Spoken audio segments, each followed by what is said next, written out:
Good morning, good afternoon, good evening. Welcome to my trek through the Bible in 1 year. Today we're reading Zechariah 1 through 6. And when we first enter a book, I always do an introduction and some background. Zechariah ministered to the little group of Jews who returned to Judah after the Babylonian captivity. His first prophecy is dated just 2 months after Haggai's call to finish rebuilding the Jerusalem temple in 520 BC. Zechariah too encouraged the temple builders, but he went beyond Haggai in calling for personal, spiritual, and social renewal. Only continuing commitment to the Lord and to justice will prevent further judgment. Zechariah did predict that Judah would be dominated by Gentile powers for centuries. Yet he foresaw the appearance of the Messiah, who in God's time will establish a purified Jerusalem as capital of his glorious kingdom. Much of Zechariah consists of visions which may seem hard to interpret. Yet each vision conveyed an important message to his community and speaks to us today. There were only some 50,000 Jews in the tiny province of Judea. They had been permitted to return to their ancient homeland when Cyrus of Persia overthrew the Babylonian Empire. They had been in Judea for nearly 20 years when Zechariah began to minister, and were stirred by religious enthusiasm to complete the rebuilding of the Jerusalem temple. Despite their small numbers, they had great hopes. One day, according to God's promises, Jerusalem would be the center of the world, the capital of the Messiah, destined to establish a worldwide kingdom of righteousness and peace. Zechariah, in a series of night visions, encouraged this hope. But at the same time, he warned the little community that there would be centuries of Gentile domination before that hope was realized. Zechariah, whose name means the Lord remembers, is rightly called the prophet of hope. No Old Testament prophet spoke more clearly of the coming Messiah or of his kingdom. Kenneth L. Barker, in the Expositor's Bible Commentary series, summarizes these twin themes.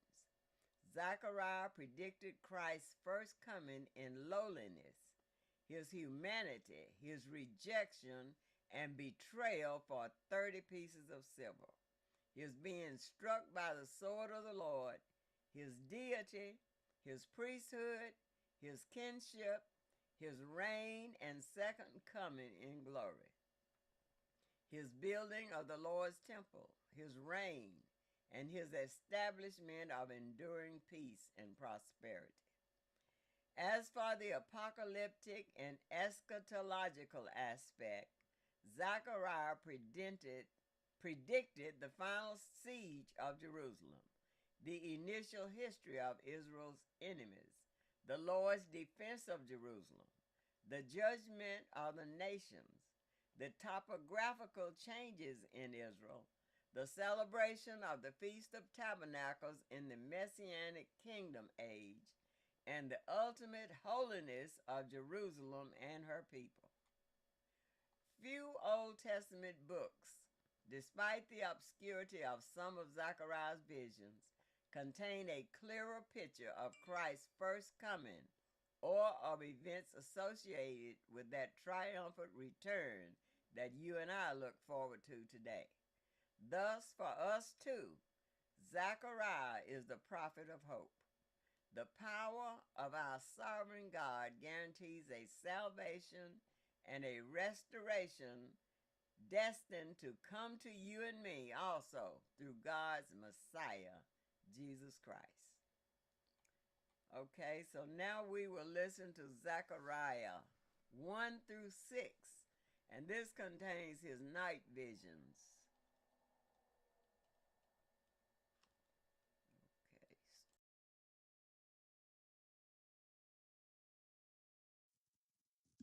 The Book of Zechariah, chapter 1. In the 8th month, in the 2nd year of Darius, came the word of the Lord unto Zechariah, the son of Berechiah, the son of Iddo the prophet, saying, The Lord hath been sore displeased with your fathers. Therefore say thou unto them, Thus saith the Lord of hosts, Turn ye unto me, saith the Lord of hosts, and I will turn unto you, saith the Lord of hosts. Be ye not as your fathers, unto whom the former prophets have cried, saying, Thus saith the Lord of hosts, Turn ye now from your evil ways, and from your evil doings. But they did not hear, nor hearken unto me, saith the Lord.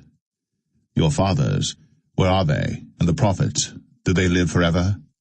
But my words and my statutes, which I commanded my servants the prophets, did they not take hold of your fathers? And they returned and said, Like as the Lord of hosts thought to do unto us, according to our ways and according to our doings, so hath he dealt with us. Upon the 24th day of the 11th month, which is the month Sabbat, in the 2nd year of Darius, came the word of the Lord unto Zechariah, the son of Berechiah, the son of Iddo the prophet, saying, I saw by night, and behold, a man riding upon a red horse, and he stood among the myrtle trees that were in the bottom, and behind him were there red horses, speckled and white. Then said I, O my Lord, what are these? And the angel that talked with me said unto me, I will show thee what these be. And the man that stood among the myrtle trees answered and said, These are they whom the Lord hath sent to walk to and fro through the earth. And they answered the angel of the Lord that stood among the myrtle trees, and said, We have walked to and fro through the earth, and behold, all the earth sitteth still, and is at rest. Then the angel of the Lord answered and said, O Lord of hosts, how long wilt thou not have mercy on Jerusalem, and on the cities of Judah, against which thou hast had indignation these 70 years? And the Lord answered the angel that talked with me with good words and comfortable words. So the angel that communed with me said unto me, Cry thou, saying, Thus saith the Lord of hosts, I am jealous for Jerusalem, and for Zion with a great jealousy. And I am very sore displeased with the heathen that are at ease. For I was but a little displeased, and they helped forward the affliction. Therefore thus saith the Lord, I am returned to Jerusalem with mercies, my house shall be built in it, saith the Lord of hosts. And a line shall be stretched forth upon Jerusalem. Cry yet, saying, Thus saith the Lord of hosts, My cities through prosperity shall yet be spread abroad, and the Lord shall yet comfort Zion, and shall yet choose Jerusalem.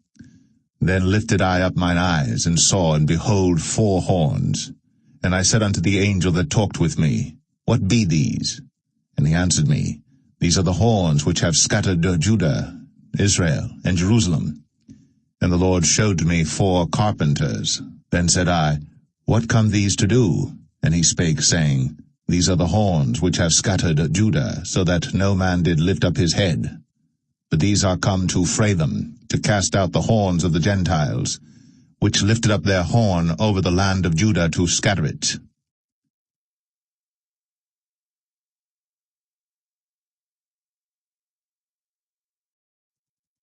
Zechariah 2. I lifted up mine eyes again, and looked, and behold, a man with a measuring line in his hand. Then said I, Whither goest thou?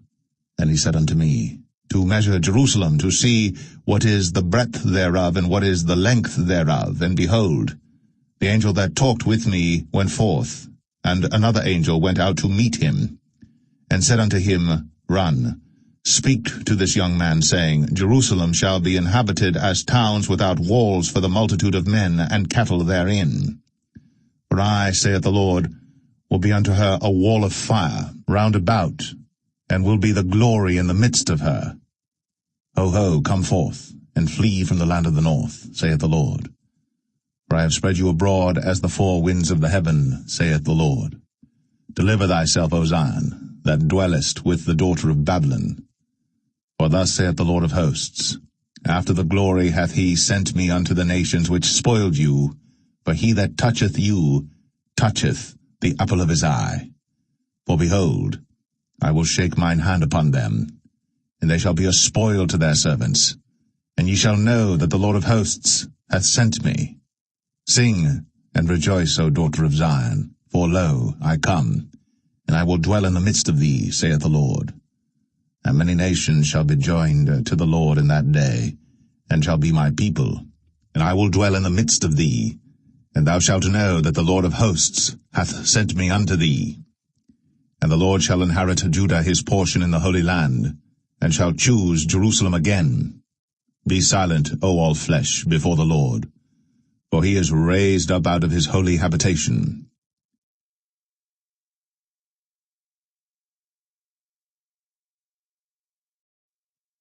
Zechariah 3.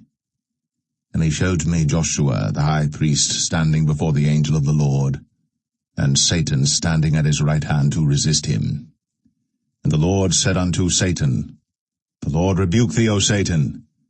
Even the Lord that hath chosen Jerusalem rebuke thee. Is not this a brand plucked out of the fire?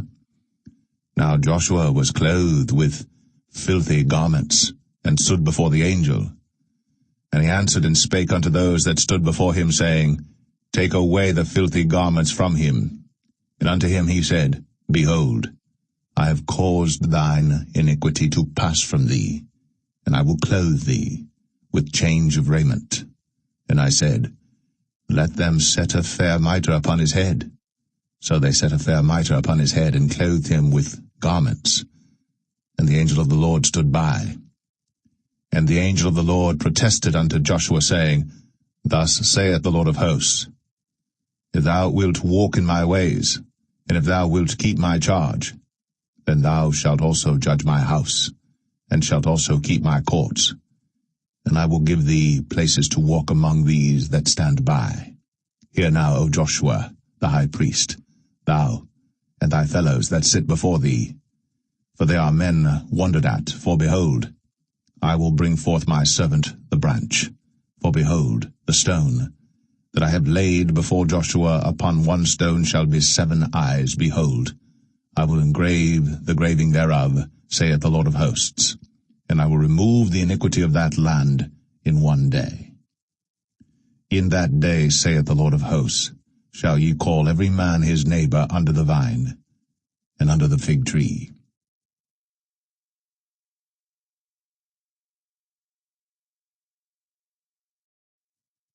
Zechariah 4.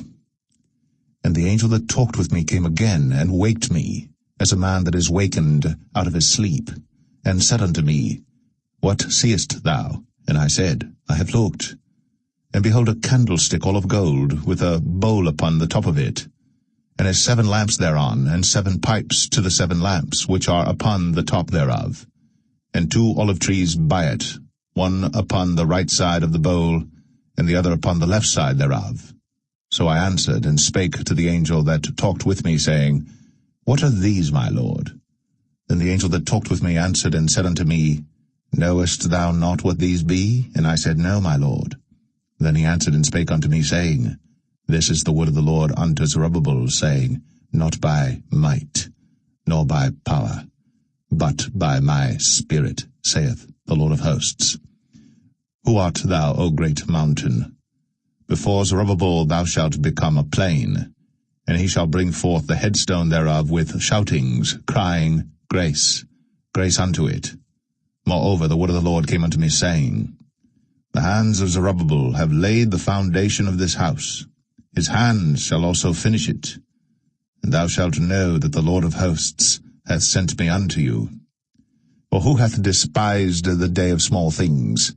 For they shall rejoice, and shall see the plummet in the hand of Zerubbabel with those 7. They are the eyes of the Lord, which run to and fro through the whole earth. Then answered I, and said unto him, What are these 2 olive trees upon the right side of the candlestick, and upon the left side thereof?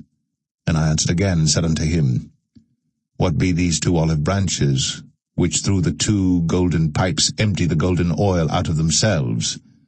And he answered me and said, Knowest thou not what these be? And I said, No, my lord. Then said he, These are the 2 anointed ones that stand by the Lord of the whole earth.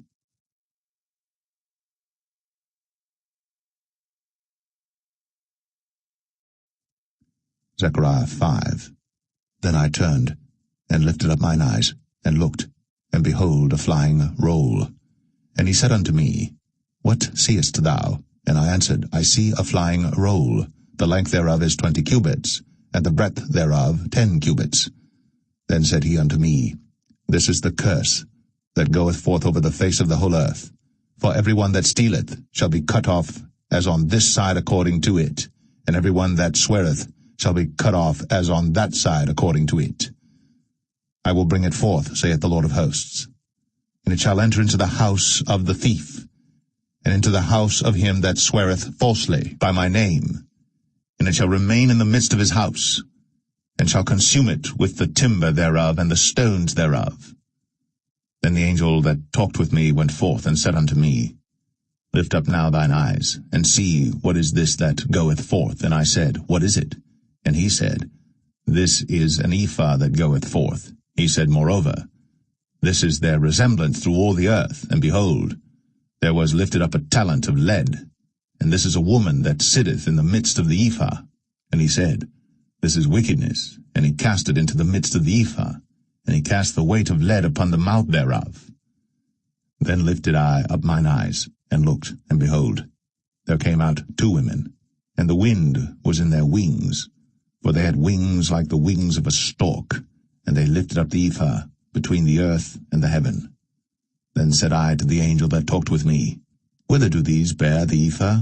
And he said unto me, To build it an house in the land of Shinar. And it shall be established and set there upon her own base.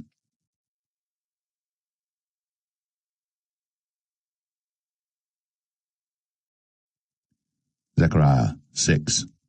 And I turned, and lifted up mine eyes, and looked, and behold, there came 4 chariots out from between 2 mountains, and the mountains were mountains of brass. In the first chariot were red horses, and in the second chariot black horses, and in the third chariot white horses, and in the fourth chariot grizzled and bay horses. Then I answered and said unto the angel that talked with me, What are these, my lord? And the angel answered and said unto me, These are the 4 spirits of the heavens, which go forth from standing before the Lord of all the earth. The black horses which are therein go forth into the north country, and the white go forth after them, and the grizzled go forth toward the south country. And the bay went forth, and sought to go, that they might walk to and fro through the earth. And he said, Get you hence, walk to and fro through the earth. So they walked to and fro through the earth. Then cried he upon me, and spake unto me, saying, Behold, these that go toward the north country have quieted my spirit in the north country. And the word of the Lord came unto me, saying, Take of them of the captivity, even of Heldai, of Tobijah, and of Jedaiah, which are come from Babylon, and come thou the same day, and go into the house of Josiah the son of Zephaniah. Then take silver and gold, and make crowns, and set them upon the head of Joshua the son of Josadak the high priest. And speak unto him, saying, Thus speaketh the Lord of hosts, saying, Behold, the man whose name is the branch, and he shall grow up out of his place, and he shall build the temple of the Lord. Even he shall build the temple of the Lord, and he shall bear the glory, and shall sit and rule upon his throne.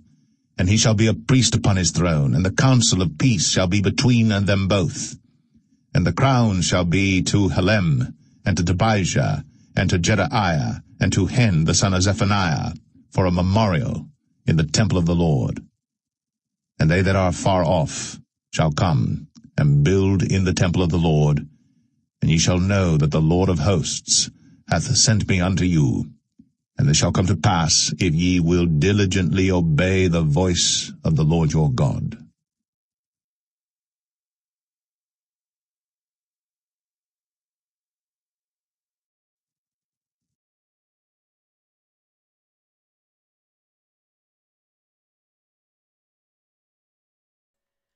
Okay, that concludes the reading of Zechariah 1 through 6.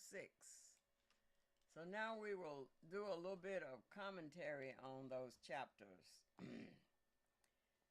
Zechariah, who later became head of a priestly family that returned from Babylon, began his ministry with a lesson from history. God had urged earlier generations to turn to him and away from their evil ways and evil practices. They had refused, and because they rejected the Lord, Israel and Judah had fallen. Zechariah warned his generation, do not be like your forefathers. Note the association of turning to God and turning away from evil ways and evil practices. No one who had turned to the Lord would continue to practice evil. But also note the lesson Zechariah drew from history. Evil ways and practices have consequences. Someone has said that experience is the best teacher. But how much easier for us it is to learn this lesson from the experience of others rather than from our own. Though the first few verses of Zechariah look backward, the rest of the book looks ahead. We may be warned by lessons from the past, but we are motivated by bright prospects for the future. Zechariah's first vision offers just such a hope. The writers of his vision had just scouted the nations and found the world at peace. This itself was not good news, for the Gentile world powers had to be overthrown before Messiah's kingdom could be established. However, the angel of the Lord told Zechariah that the Lord was very angry with the nations. He would overthrow them and return to Jerusalem with mercy. This first vision does not answer the question, how long? In essence, the Lord was saying that, quote, when was not his people's concern. What he wanted them to know was that he would triumph. You and I are to build our lives on the certainty of God's ultimate triumph without being concerned about when. Christ may return in our lifetime. He may not. What gives us hope and motivates us to serve the Lord is not knowing when, but knowing that Christ's coming will surely take place. The third vision was of a man surveying the city of Jerusalem. The angel explained it to Zechariah. God would crush the nations that had plundered his people.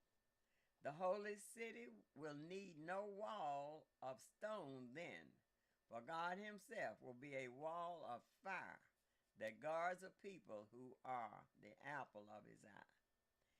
The prophet was even told of a great movement toward God that would sweep many nations into his fold, but Judah and Jerusalem would be his special portion. How amazing! When Zechariah spoke, Judea was a tiny district in one of 120 provinces in the vast Persian Empire.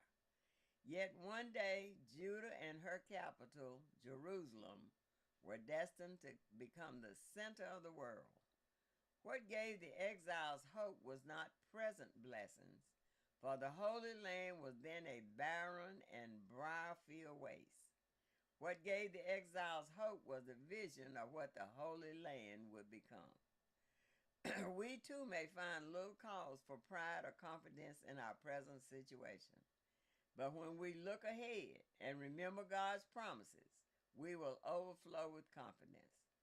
What gives us hope is the vision of what we will be as Christ continues his work in us and when he comes again. What must happen before the holy city can experience the restoration of Zechariah's vision's promise? The prophet was given another vision in which the angel calls the actors symbolic of things to come.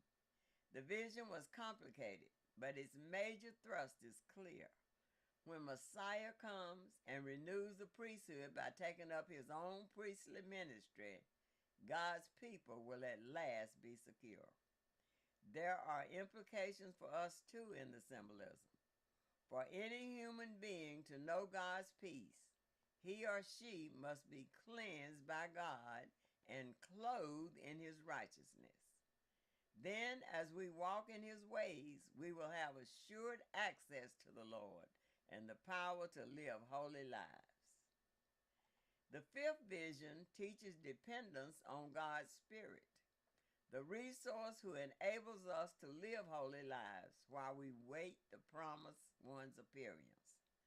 The vision was directed to Zerubbabel, the governor who was also of David's line, even though in that, quote, day of small things, Judea seemed completely insignificant and powerless.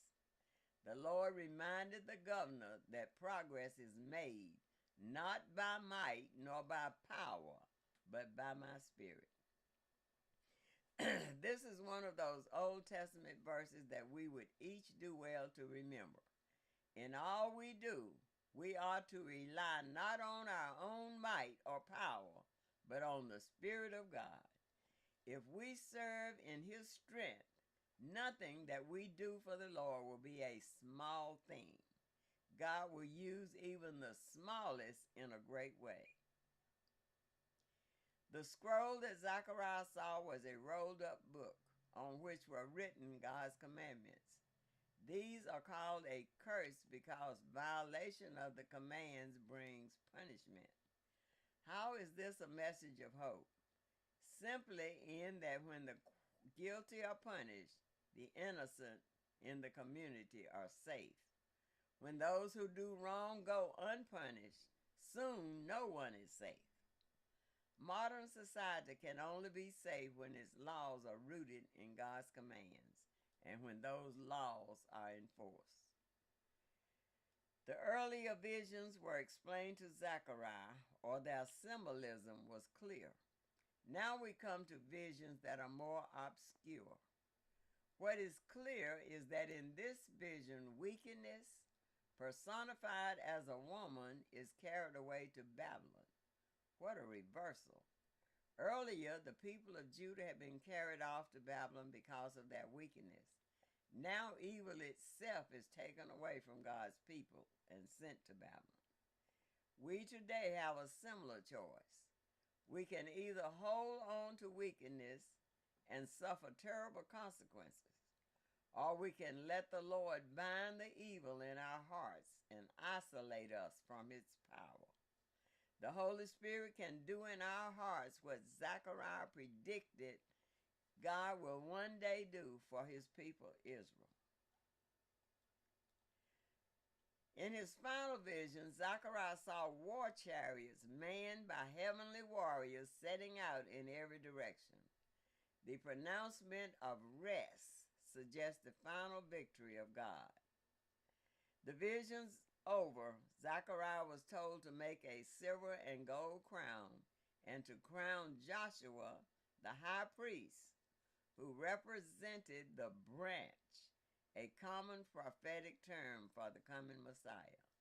The crown is not a normal priest's headdress, but a royal crown.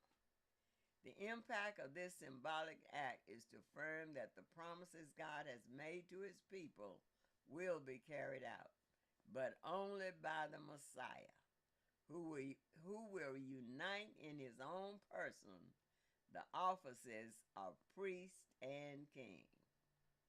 Hallelujah. Personal applications, whatever your circumstance, God's commitment to do you good is certain and sure. Hallelujah. That concludes our lesson for today on Zechariah 1 through 6. May God bless you and may heaven smile upon you. Have a blessed